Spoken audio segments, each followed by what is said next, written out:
అదేవిధంగా సర్దార్ వల్లభాయ్ పటేల్ కానీ నెహ్రూ కనిపిస్తలేడా అని అడుగుతున్నా. ఆయన దేశానికి ప్రధానమంత్రి ఉంటే ఆయన పంపిస్తేనే ఇక్కడ ఏది 1947 నుండి 80 వరకు గొడవలు అయినాయి. అది తెలుసుకొని ప్రధానమంత్రి పండిట్ జవహర్లాల్ నెహ్రూ గారు సర్దార్ వల్లభాయ్ పటేల్ ను పంపిస్తే ఆయనను హీరోనంట, నెహ్రూ జీరో అంటున్నారు. ఇది ఎక్కడ న్యాయం అండి? ప్రధానమంత్రి పంపిస్తేనే వచ్చాడు కదా. ప్రధానమంత్రి పెద్దనా, హోమ్ మినిస్టర్ పెద్దనా నేను అడుగుతున్నా. ప్రధానమంత్రి చొరవతోటే ఇక్కడ అల్లకల్లోలు అవుతున్నాయి. ఆనాడు మీరు షెల్టర్ ఎవరిచ్చిండ్రు? అదేవిధంగా కాంగ్రెస్ పార్టీ ఆనాడు జమలాపురం కేశవరావు గారు కానీ, పివి గారు కానీ, రామానంద తీర్థ్ కానీ, బురుగు వీళ్ళంతా షెల్టర్ ఏది నాగ్పూర్లో ఇచ్చారు. అదేవిధంగా కమ్యూనిస్ట్ పార్టీ ఏది మచిలీపట్నం, విజయవాడలో చేశారు. మీరు ఏడా షెల్టర్ ఇచ్చిరో చెప్పండి. మీ పాత్ర ఏందో? అసలు మీ బీజేపీ లేకుంటారా బాబు? మీరు జెండా ఎప్పుడు ఎగిరేసిర్రో? స్వాతంత్రం వచ్చిన 50 ఏళ్ల తర్వాత మీకు జెండా గుర్తు వచ్చింది. ఇప్పుడు నరేంద్ర మోడీ తిరంగా తిరంగా మేము 1947 నుంచి ఎగిరేస్తున్నాం. ప్రతి ఇంటి మీద జెండా పెడతాం, గనగనమన వాడతాం. ఇవన్నీ కూడా మేము చేసింది. ఇవాళ కొత్త నాటకం చేయడం ఇది న్యాయమైన అని అడుగుతున్నా. పండిట్ జవహర్లాల్ ను పక్కకు పెట్టడం మీ ఉద్దేశం ఏంటి? స్వాతంత్రం పోరాడలే నెహ్రూ, ఎన్నిసార్లు జైలుకు పోలే, కోట్ల రూపాయలు దేశాన్ని గురించి ఖర్చు చేసిన సంపన్న కుటుంబం అది. ఇవాళ కొత్త నాటకాలు ఆడుతున్నారు. ఇది తెలవడానికి ఇది విలీనం చేయడం.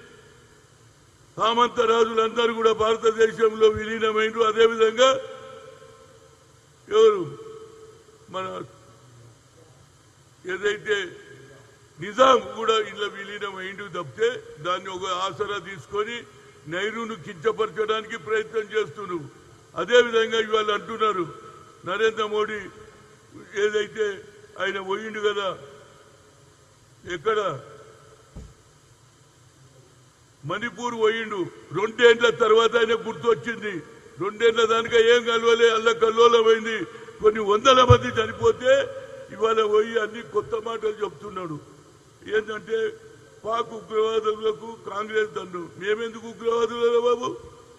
మేమందరం ముఖ్యంగా అన్ని పార్టీలు కలిసి ఇండియా కూటమి అందరూ కూడా నీకు మద్దతు ఇచ్చారు. ఏ విధంగానైతే పహల్గాంలో జరిగిన ఇన్సిడెంట్ మీద మీరు చర్య తీసుకోవాలని యునానిమస్ గా నీకు అవకాశం ఇస్తే ఆపరేషన్ సింధూర్ అన్నావు. ఇవాళ ఆపరేషన్ సింధూర్ ఎక్కడ పోయింది?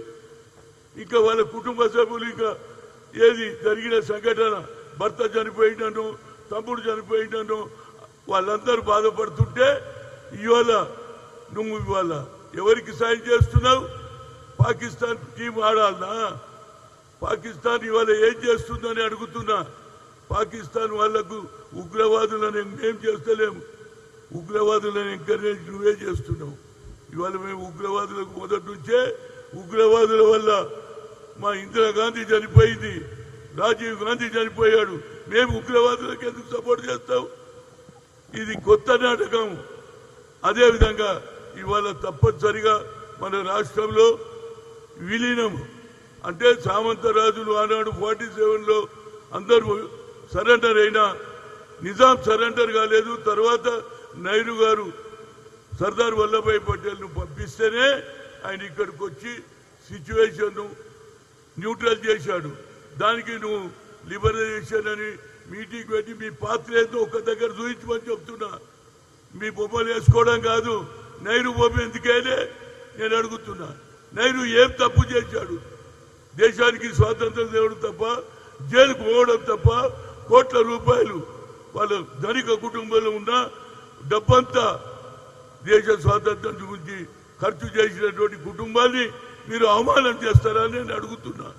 యాజ్ ఎ కాంగ్రెస్ నాయకుడుగా ఈ విధమైనటువంటి డ్రామాలు పనిచేయమని చెప్తున్నా. మీటింగులు పెట్టి ఏదో కొత్త తరం వారికి తెలియదని మీరు హిస్టరీనే వక్రీకరిస్తున్నారేంది నాకు అర్థం కాదు. వచ్చే తరం వారికి తెలియద్దన్నా మీ నెక్కలు. వచ్చే తరం సోదరులకు సోదరులకు చెప్తున్నా, నిజమైన స్వాతంత్రం తెచ్చింది ఆనాడు మహాత్మా గాంధీ, పండిట్ జవహర్లాల్ నెహ్రూ, సర్దార్ వల్లభాయ్ పటేల్, మౌలానా గారు.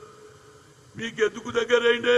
సర్దార్ వల్లభాయ్ పటేల్ కేవలం గుజరాత్ లో పుట్టిండని ఆయనకే మీరు పబ్బం కడితే మేము బరాబర్గా ఆయన గౌరవిస్తాం. ఆయన కాంగ్రెస్ వాదిగా దేశ స్వాతంత్రం పోరాడు. కానీ తెలంగాణకు రావడానికి, హైదరాబాద్ రావడానికి కేవలం కారణం పండిట్ జవహర్లాల్ నెహ్రూ. ఇక్కడ అరాచకం జరుగుతుంది. ఈ అరాచకంని ఆపాలని తోలిస్తే సిబ్బందితోటి మిలిటరీతోటి వచ్చి ఆయన లొంగ తీసుకున్నాడు. కాబట్టి ఇది విమోచన దినం. ఇది విమోచన దినం కాదు, విలీన దినం అని నేను కోరుతున్నా. ఈ విధంగా పోస్టర్లు వేసి పండిట్ జవహర్లాల్ అవమానం చేయడానికేనా మీ పని ఇది? పండిట్ జవహర్లాల్ ఏం తప్పు చేసిండని అడుగుతున్నా. అంటే మీకు సర్దార్ వల్లభాయ్ ప్రేమ ఉండొచ్చు, కానీ మీ పార్టీ కాదు ఆయన.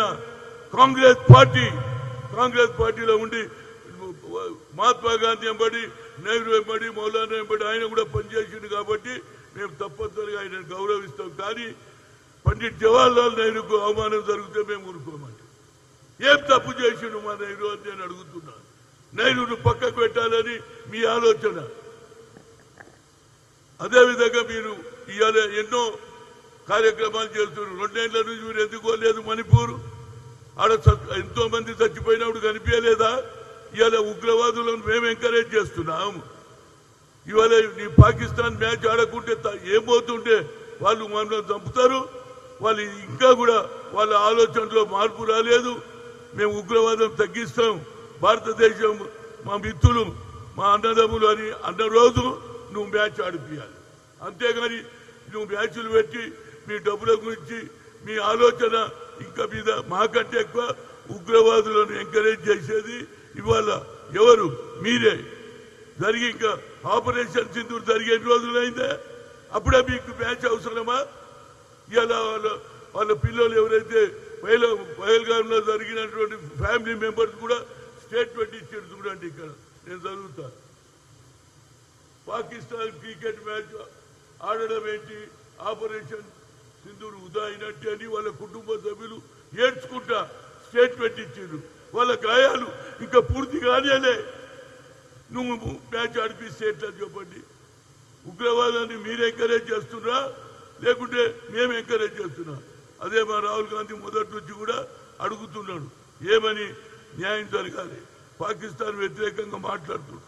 అంతేందుకు మా ఎంఐఎం అసదుద్దీన్ కూడా గట్టిగా మాట్లాడిండు, మ్యాచ్ ఏమవసరం అన్నాడు. కనుక ఇవాళ రేపు జరగబోయే సభ కేవలం బీజేపీ పెంచుకోవడానికి, ఆధిపత్యం పెంచుకోవడానికి చేస్తున్నారు. కానీ ఇది హిస్టరీలో వాళ్ళు ఎక్కడ కూడా ఏది 1947 to 48కు